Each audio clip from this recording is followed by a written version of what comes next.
ಪ್ರತಿ ವರ್ಷ ವಿಶ್ವೇಶ್ವರಂಗೆ ಹೋಗ್ತಾ ಇದ್ವಿ, ಸುಮಾರು ವರ್ಷಗಳಿಂದ ಹೋಗ್ತಾ ಇದ್ದೀವಿ.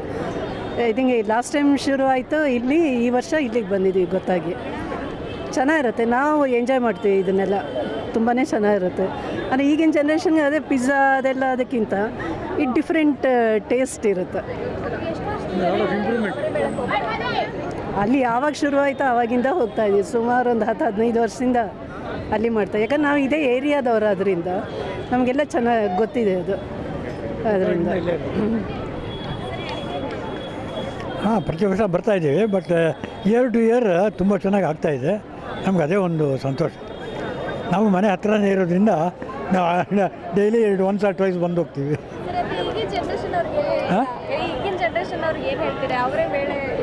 ಹಾಂ, ಅವರೇ ಬೆಳೆ ಸೀಸನಲ್ಲ ಅದು. ಆ ಸೀಸನ್ ಬಂದಾಗ ಅದನ್ನು ಯು ಶುಡ್ ಎಂಜಾಯ್. ಆಮೇಲೆ ನೀವು ತಿಂತೀನಿ ಅಂದ್ರೂ ಸಿಗೋದಿಲ್ಲ ನಿಮಗೆ ಅದು. So that they should keep in mind and encourage ಇವರು ಯಾರು ಸಪ್ಲೈಯರ್ಸ್. ಅಲ್ಲ, ಪಿಜ್ಜಾ ಬರ್ಗರ್ ಎಲ್ಲನೂ ಬರೀ ಚೀಸು ಅದೇ ಇರುತ್ತೆ. ಅದಕ್ಕಿಂತ ಇದು ಒಳ್ಳೆಯದು, ಹೆಲ್ದಿ. ಡೆಫಿನೆಟ್ಲಿ ವೆರೈಟಿ ಎಲ್ಲ ಇದೆಲ್ಲ, ದೋಸೆ ಅದೇನೇನೋ ಮಾಡ್ತಾರೆ, ಪಡ್ಡು ಗಿಡ್ಡು ಎಲ್ಲನೂ.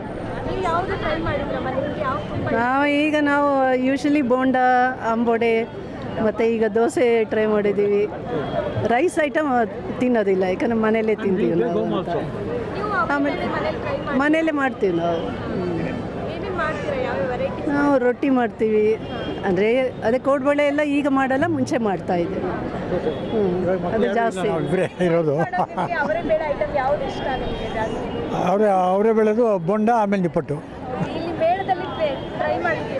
ಹಾಂ, ಟ್ರೈ ಮಾಡಿದ್ದೀವಲ್ಲ, ಟ್ರೈ ಮಾಡ್ತೀವಿ. ಇದೇನು 10-20 ವರ್ಷದಿಂದ ಬರ್ತಾಯಿದ್ದೀವಿ ಇಲ್ಲಿಗೆ.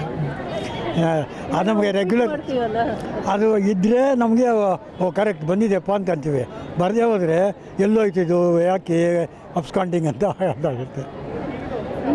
But totally enjoyable. ಚೆನ್ನಾಗಿರೋದು ಉಪ್ಪಿಟ್ಟು ಅಂತ ಒಂದು ಇಟ್ಟಿದ್ರೆ ಅದು ಚೆನ್ನಾಗಿರೋದು, ಮಕ್ಕಳು ಎಂಜಾಯ್ ಮಾಡ್ತಾರೆ. ನಾವು ಮಾಡ್ತೀವಿ ಮನೆಯಲ್ಲಿ, ಉಪ್ಪಿಟ್ಟು ಚೆನ್ನಾಗಿರುತ್ತೆ. ಅದನ್ನು ಅವರಿಗೆ ಹೇಳಬೇಕು, ನೆಕ್ಸ್ಟ್ ಟೈಮಿಂದ ಅದನ್ನು ಮಾಡಿ ಅಂತ. ತುಂಬ ಜನ ಇಷ್ಟಪಡ್ತಾರೆ ಅದನ್ನು.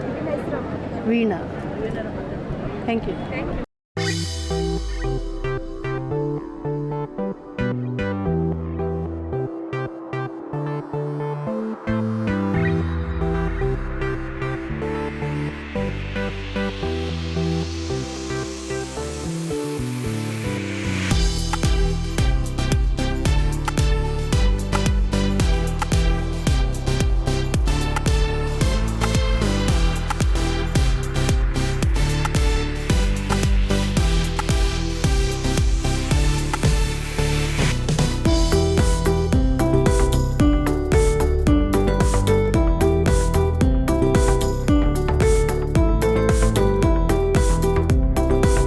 So nice, I enjoyed so much. ಏನೇನು ಇಷ್ಟ ಆಯಿತು ನಿಮಗೆ? ಯಾವುದು ಟೇಸ್ಟ್ ಮಾಡಿದೆ? ಪೂರಿ ಪೂರಿ ಪೂರಿ ಇಷ್ಟ ಆಯ್ತಾ? ಹಾಂ. ಅವರೇ ಬೇಳೆ ಅಮ್ಮ ಎಲ್ಲ ಮಾಡ್ತಾರಾ ಮನೇಲಿ? ಹಾಂ, ಮಾಡ್ತಾರೆ. ಓಕೆ, ಅಮ್ಮನಿಗೆ ಮಾಡಿರೋದು ಇಷ್ಟ ಆಯ್ತಾ, ಇಲ್ಲಿ ಇಷ್ಟ ಆಯ್ತಾ ನಿಮಗೆ? ಎರಡು ಇಷ್ಟ ಆಯ್ತು. ಹಾಂ. ಓಕೆ, ಯಾವ್ದು ಫೇವ್ರೆಟ್ ನಿಮಗೆ? ಪೂರಿ. ಪೂರಿ ಫೇವ್ರೇಟಾ? ಏನೇನು ಟ್ರೈ ಮಾಡಿದೆ ಐಸ್ ಕ್ರೀಮ್ ತಿಂದ? ಇಲ್ಲ, ಇವಾಗ ನೋಡಬೇಕು. ಅಪ್ಪನ ಜೊತೆ ಅಪ್ಪ ಏನೇನು ಕೊಡಿಸಿದ್ರು ನಿಮಗೆ ಇವಾಗ? ಪೂರಿ ಆಮೇಲೆ ಮಜ್ಜಿಗೆ ಕೊಡ್ಬೇಡ. ಇಷ್ಟನಾ? ಹಾಂ, ಇನ್ನು ತಿನ್ಬೇಕಂತದ? ಏನೇನು ತಿಂತೀಯ ಇವಾಗ? ಐಸ್ ಕ್ರೀಮು ಆಮೇಲೆ ಗೇಮ್ಸ್ ಆಡ್ಕೊಂಡು ಹೋಗ್ತೀವಿ ಅಷ್ಟೇ. ನಿನ್ನ ಹೆಸರು? ಶಿಶಿರ.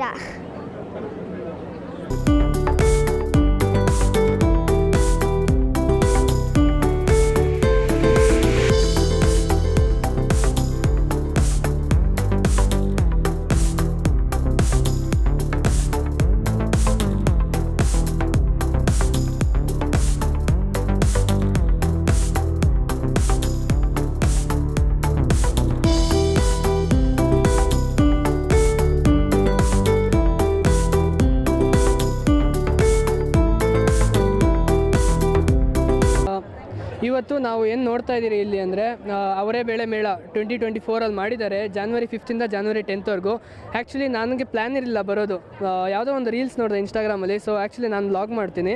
ಸೊ ಅದರಿಂದ ಇಲ್ಲಿ ಬಂದರೆ ಏನೋ ಒಂದು ಕಂಟೆಂಟ್ ಸಿಗುತ್ತೆ ಅಥವಾ ನಾವು ಏನೋ ಕಲಿಬೋದು ನಮ್ಮ ಕನ್ನಡ ಸಂಸ್ಕೃತಿ. ಅವರೇ ಬೇಳೆ ಸೀಸನ್ ಇವಾಗ. ಸೊ ಅದು ಬಂದು ಹೇಗೆ ಜನ ಅದನ್ನು ಹೆಂಗೆ ತೊಗೊತಾರೆ ಅವರು ಅವರೇ ಬೇಳೆ ಸಾಂಬಾರಾಗಲಿ ಇಲ್ಲಿ ಏನೇನೋ ವೆರೈಟೀಸ್ ಮಾಡ್ತಾಯಿದ್ದಾರೆ ಡಿಶಸ್ಸು. ಸೊ ಅದನ್ನೆಲ್ಲ ಹೇಗಿರುತ್ತೆ ಅಂತ ಟ್ರೈ ಮಾಡೋಣ ಅಂತ ಬಂದ್ವಿ. ಆದರೆ ಇಲ್ಲಿ ಕ್ರೌಡ್ ಮಾತ್ರ ತುಂಬ ಚೆನ್ನಾಗಿ ಗ್ಯಾದರ್ ಆಗಿದ್ದಾರೆ. ಎಲ್ಲರಿಗೂ ತುಂಬ ಇಷ್ಟಪಟ್ಟು ಇಲ್ಲಿ ಬಂದು ಅವರ ನಾನು ವ್ಯೂಸ್ ತೊಗೊಂಡೆ, ಸ್ವಲ್ಪ ರಿವ್ಯೂಸು ತುಂಬ ಚೆನ್ನಾಗಿ ರೆಸ್ಪಾನ್ಸ್ ಬರ್ತಾಯಿದೆ. ಸೊ ಇದೇ ರೀತಿ ಯಾರು ಇದನ್ನು ಕಂಡಕ್ಟ್ ಮಾಡಿದಾರಲ್ಲ ಅವ್ರಿಗಂತೂ ತುಂಬ ಥ್ಯಾಂಕ್ಸ್ ಹೇಳ್ಬೇಕು ನಾವು ಆ್ಯಕ್ಚುಲಿ. ಆ್ಯಂಡ್ ಇದನ್ನು ಪ್ರತಿ ವರ್ಷ ಮಾಡ್ತಾಯಿದ್ರೆ ಹೀಗೆ ಕರ್ನಾಟಕದಲ್ಲಿ ನಮ್ಮ ಅವರೇ ಬೇಳೆ ಅಥವಾ ರೈತರಿಗೆ ಏನು ಬೆನಿಫಿಟ್ಸ್ ಇದೆಯೋ ಅದು ತುಂಬ ಹೆಚ್ಚಾಗುತ್ತೆ. ಸೊ ಇಷ್ಟು ಹೇಳ್ತಾ ಮುಗಿಸ್ತೀನಿ. Thank you. ಸೂರ್ಯ ಅಂತ.